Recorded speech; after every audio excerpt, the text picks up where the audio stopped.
Welcome back to the Talking with Taylor podcast, where I'm your host, Taylor, where we talk with anyone about anything, and hopefully everyone around the table will listen. And I'm so excited today to have a very special guest. He's a former student of mine at Valley View. He was in our youth ministry and played football at Hillcrest and played baseball and um, just an overall great athlete, great student. And his name is Jay Bramblett, and he is playing football now at Notre Dame. And we're so excited to have him on. How you doing, Jay? I'm good. I'm good. How are you? Man, I'm good. I'm good. Miss you, man. Man, we loved having you here in our student ministry. But man, we're so proud of you. And how are things going on campus up there at Notre Dame? They're good. They're good. Finishing up finals right now. We got a bye week this week, so I'm getting to relax a little bit and enjoy life. Yeah. Um, Yep. so yeah, Yeah, those breaks don't really come as much as we'd like, but and they because go fast. they go fast. I remember in college, I looked forward to the month of May, July 4th break, and the bye week, so I know you guys are getting a much deserved break. So let's talk a little bit about how you got to Notre Dame. You enrolled early, right? Mhm. So how Yeah. was enrolling early? And how did that help you? And what all did you miss out on too? Because people think, well, he enrolled early, that's great, but you did have to give up a few things to do that. Yeah, and I was actually talking to my mom about it the other day, and I was telling her like I don't even know how the conversation came up, but I was like, some of the hardest things I ever had to do, and one of them was talking to Coach Garner, Yeah, uh, the baseball coach there at Hillcrest. He's at Valley View as well. yeah, he Um, is. so I was like, that was one of the hardest things I've ever had to do was going to him and talking to him and telling him, uh, I'm gonna enroll early, and that means I'm not gonna be able to play baseball. Yeah, And looking back, I'm partial to both sides. right. There's days I wish I stayed and played, and there's days I'm glad that I came and got rolling Yep, early because, in that aspect, I'll be I'll be graduated sooner. yep.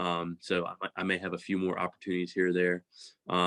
But then on the flip side, I missed the second half of my senior year, which stinks, but Yeah. it's how it goes, I guess. Well, it does stink that you did have to miss that, but it did prepare you to go ahead and get ready to play your freshman year. And so, Hmm. how was your freshman year? How was playing at Notre Dame? Because that's such a historic college to play at. So, what is the culture like playing there, and how is it playing for Coach Kelly?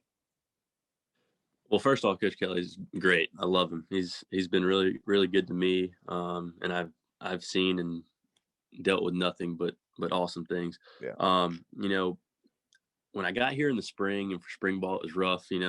For first day of practice in the spring, there's like 6 or 8 inches of snow on the ground, and yeah. we got our indoor, and so everybody's using that, and they send the kickers outside to warm up Yeah, before the kicking and punting periods.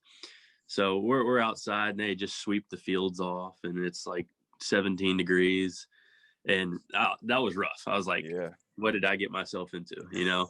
Um, but again, it really did prepare me. There was good days and bad days in the spring for sure. Definitely getting acclimated to it and getting used to it. Uh, and down the road, I mean, I wouldn't say I was ever nervous, but I was really excited and went to the first game, first couple weeks, and did pretty well. Um, and I mean, I think that just shows that it did prepare me. yeah. And in the classroom too, it got me used to it. I came in the middle, so you don't necessarily get any special treatment, but like the professors are a little more understanding. Like, oh, you're here in the worst time of the year. That's You're right. you're brand new, stuff like that. So Well, man, that's great, and I remember guys that did that. It gave them such an advantage, and man, I think that was a smart move on your part for sure, and it obviously has paid off. And we're all dealing with this global pandemic. Everyone, yep. every single person on the planet is dealing with it, and college football is not immune to it. And so, how have you guys dealt with it? How is football different for you guys during the middle of COVID-19? Well, just about every other college football program in the country, we got really, really specific protocols and different things that they're having us do. Like, I mean, I went and got tested this morning at Yeah. 7:30. We're doing that, 4 or 5 times a week, which gets super annoying. I bet. When they're touching your brain. Yeah. But I mean, you got to wear a mask all the time. They try to get you to do it as much as you can. If you're off campus around your teammates that you don't live with, they want you wearing it. Yeah. I mean, all kinds of stuff.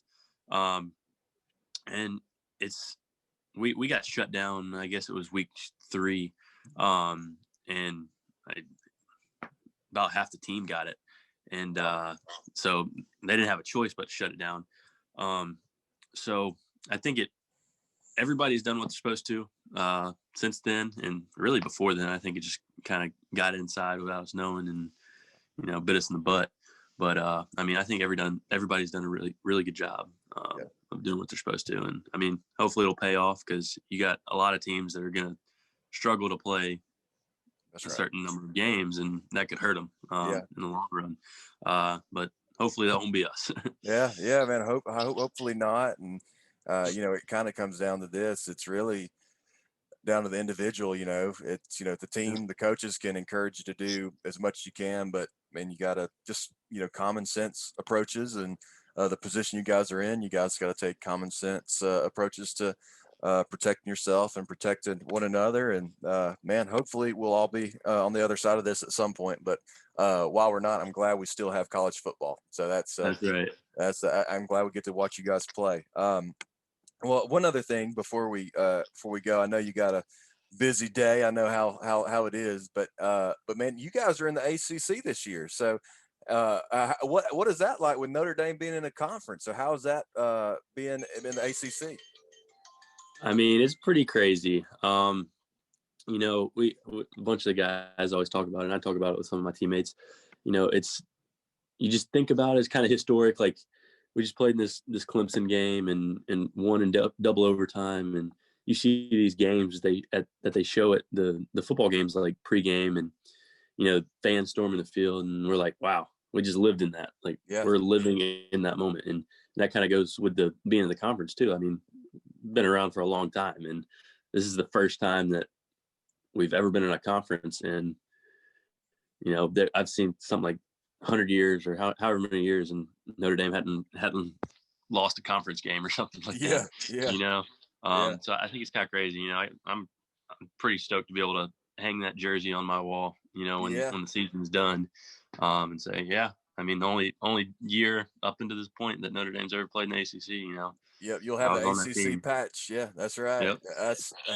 That is really historic and really incredible. Well, speaking of the Clemson game, you had a big tackle at during that game. So tell us kind of what went through your mind during that tackle. And I mean, obviously you're doing what you've been coached to do, and you executed well.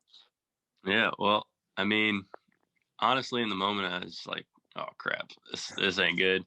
I was falling to my right, going towards the ball, and our kicker was in front of me, and I was like, oh no, that's not good, because there's nobody behind me. Right. I was like, I gotta get this dude on the ground. Like, I knew it was a big game, big play in the game. So that ended up working out really well. And I told everybody, like, I'm just glad that I got him down, because he tried to hurdle me, and I did not want to be the face of social media for the next week. That would be posted everywhere. But but man, it was posted everywhere in your favor. So that was another good thing, man. You can't complain. That's right. Well, Jay, man, so proud of you, and man, thank you so much for taking a little bit of time today to be on the podcast. And I know everyone here in town will be glad to see your face, and I know Lance Wyatt's going to like that Harrison Construction hat you got on there. That's right. So yeah, representing. Well, man, Jay, thank you so much for being on the podcast, and man, we'll keep up with you the rest of the season, and maybe try to have you back on later on. All right, sweet. Thanks for having me. Yeah, thanks, Jay. I appreciate you, man. Yes, sir.